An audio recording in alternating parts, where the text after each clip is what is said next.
Well, my next guest has written what looks like a fantastic book, relevant for all Kiwis. It's called Cleansed and Cured, How Detoxing Works to Heal Your Body.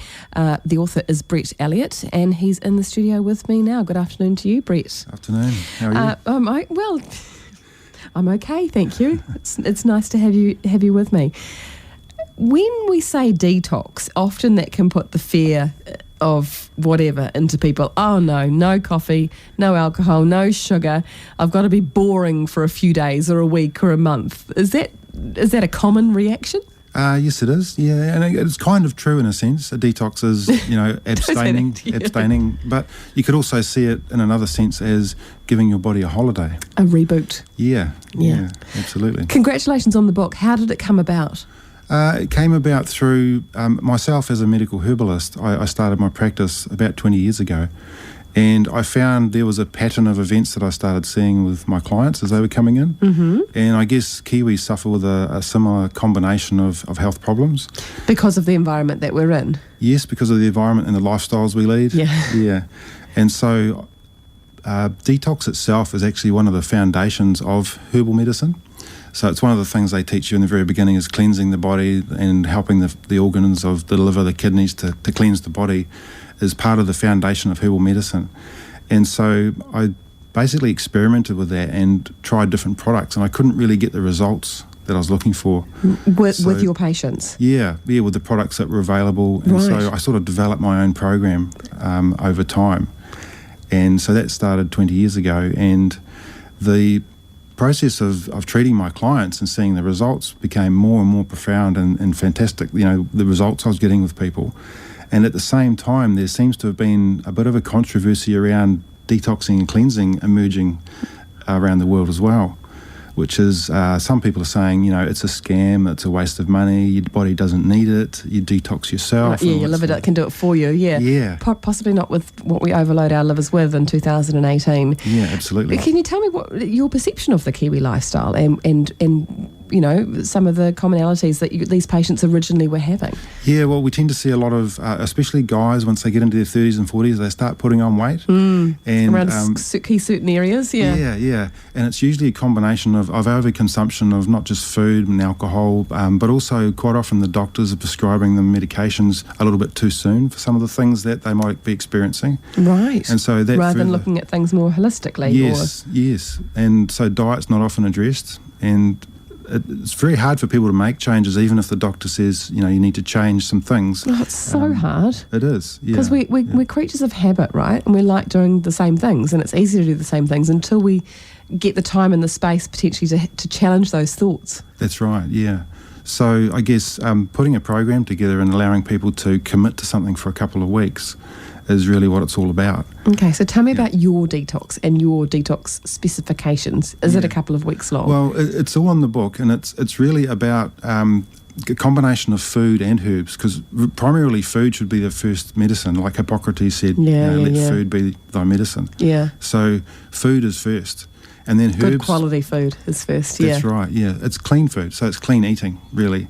Getting away from processed food, getting away from having too much meat and sugar and starchy food and things like that, and really getting back to fruits and vegetables, which we all know is what we should be having more of. Yeah, but 90% of the time we're not doing. That's right, yeah. So a lot of people do a detox or think they need to do a cleanse, and basically it's common sense. It's one of those things a bit like you would service your car once a year. Right. Or go on holiday for a couple of weeks. So it gives your body a break, and it just allows your body's healing process to get triggered, and that in itself can resolve a lot of those irritating health problems. I was going to say, what are the benefits of doing an annual detox, such as the one that you've come up with? Yeah, well, the reason we wrote the book really is because of this escalating epidemic worldwide, which is particularly blood sugar problems and diabetes is happening with children. Yeah, we've got one of the worst type 2 diabetes rates in the Western world. I think we are the worst, aren't we? It can be up to 40% pre-diabetes in children. And obesity. Yeah, that's right. And cholesterol is another one now. Doctors are prescribing drugs for cholesterol as a matter of course. So when you're over the age of 45, it's just, we should be on statins. Right. And I think that's wrong as well. We should be able to reverse that problem earlier on. So there's the blood sugar, the cholesterol, and then there's the blood pressure and weight gain. Those are the big things. But actually up to 50% of the population also suffer with some kind of digestive complaint. And again, that's down to our lifestyles. Right. You know. When you talk about herbs, are you talking about garden variety, like the coriander and the mint and whatever that I've got growing in my garden? Absolutely, definitely where we should start. Really? And we talk about some of those herbs in the book, but also the foods, like particular foods that we can have more of in our diets.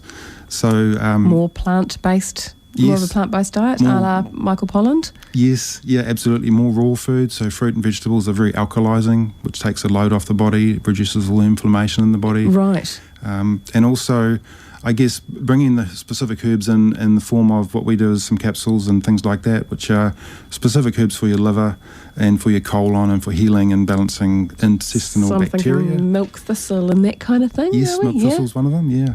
Yeah. Okay, so there's a supplement program that goes with your method of detoxification. We don't talk about the supplements so much in the book, more the herbs themselves. Right, okay. Yeah, so people can actually find those supplements if they want to look us up or go to our website and things like that.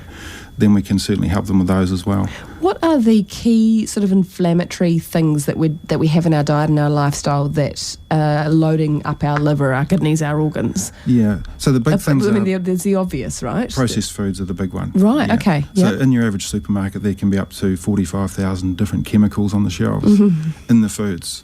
And of course, unless you read the labels and you know what they are, you just quite often don't bother and just buy whatever you think you need. Yeah. So that's something to look out for. And even the produce can have pesticides on them, and that's been shown to have about 70% of produce has pesticides on them as well. Yeah, and there's something called the Dirty Dozen, isn't there, with the worst fresh vegetables and fruits that have the biggest load of chemicals in them. I think celery is one of them. Yes, yeah. I think broccoli's another one. Right, goodness, we eat broccoli by the... So going organic is a big way to start a detox process. Growing your own, maybe, if going organic isn't as affordable, or accessible for some people. Highly recommended, yeah. Getting back in the garden, it's something we don't do enough of. Yeah, right. So talk me through, are we talking 3 weeks a year that we do this? Or I recommend doing 2 weeks, so 2 full weeks, 14 days, and doing it once or twice a year, just depending on the mileage you do. So a bit like your car, really. You service it every 10,000 miles. And you can do that twice a year in some cases. And if you're on the road and you're travelling and foods are not getting organic available, garden food is not available, then you might need to do it twice a year. So you plan when you do it, when you're going to be best surrounded and best equipped. You've got some delicious looking recipes in here as well.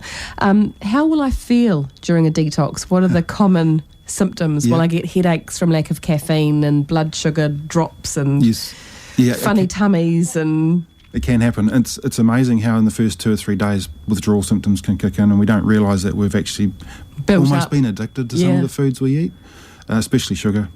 But a lot of processed foods have a balance of addictive substances in them that we don't really know are in there. That's why they're in there, to keep us purchasing them, right? So 2 or 3 days you can get those withdrawals, but then after that, quite often your energy starts to really pick up because of all the fruit and the vegetables, the herbs and the things they're doing. Yes, yeah, absolutely. Clearer skin, more energy. Tell me what I want to hear. Well, those are the first signs, really, the skin and the energy. But usually bowel movements increase and become more regular, so the stomach and the abdomen can go down and feel really light and comfortable, which is a nice bonus. And some people lose weight, quite often 4 or 5 kilos just from a couple of weeks of cleansing. Right. So it really reboots the whole system. So you think that we should be doing this annually or biannually? We can do it pretty simply by having a look at your book. It's all explained in there. Reading about the benefits and things that are going to happen. Plus, you've given us some nice recipes as well: an avocado, broccoli, and cucumber salad. Would you typically stay off animal protein during a detox? Animal protein in particular, yes. It's good you can still have a bit of milk or yogurt to keep those protein levels up, or protein powder. Yeah. But you can go for vegetarian options there as well. So pea and rice and coconut and things like that. Would I be hungry during a detox? It appears so in the beginning. After, like I was saying, the withdrawals in those first 2 or 3 days, you can think you're hungry. Yeah, but that's suddenly the mind, that just disappears. Yes, it is. It's largely emotional. And so getting through those first 2 to 3 days, I mean, that's possibly when people fall off the wagon, right? They do a day of it and they think, bugger this. Absolutely. And that's why we've done the program, really, is because the doctor might say, yes, you need to go and change your habits, but how are you going to do that and follow it through and come out the other side with maybe have made some long-term change? What about kids? Children over the age of 12, we recommend can do a cleanse. Wouldn't suggest it prior to that. But again, it's up to the mum and dad really to look at what they're giving the kids. Well, that's right. You could incorporate some of these meals and the clean eating idea into your day-to-day life, and therefore you're sort of detoxifying all the time or keeping your body running well all the time. 100%, yeah. And the idea with giving recipes too is to get people back in the kitchen, because it's something we were stepping away from a little bit too much as well. Back in the garden, back in the kitchen. Yep, back in the kitchen. Fantastic. Absolutely. Are you thrilled with the results? Is it good to see this all down in a lovely book now? It's wonderful. I really wanted to, I guess, put the message out there that detox and cleansing is not a waste of time. It's not a scam, that people should really consider it seriously. And that's why we've put hundreds of scientific references in the book as well, just to back that up. We really want to make a bit of a paradigm shift in the way it's all viewed by the establishment. Okay, well, you've intrigued me. You've caught my attention. I am in the slump of a cold at the moment, so maybe I'll take your book home and have a good read and have a go. Yeah. Glad we can help.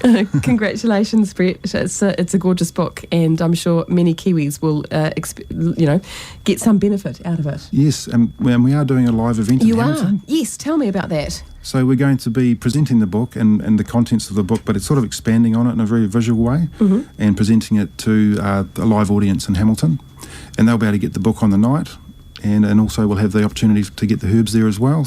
And ask you some questions. And ask us questions, yeah. It's on Wednesday the 30th of May, 7 o'clock at Waikato Dio School. It's called Cleansed and Cured Live with Brett Elliott.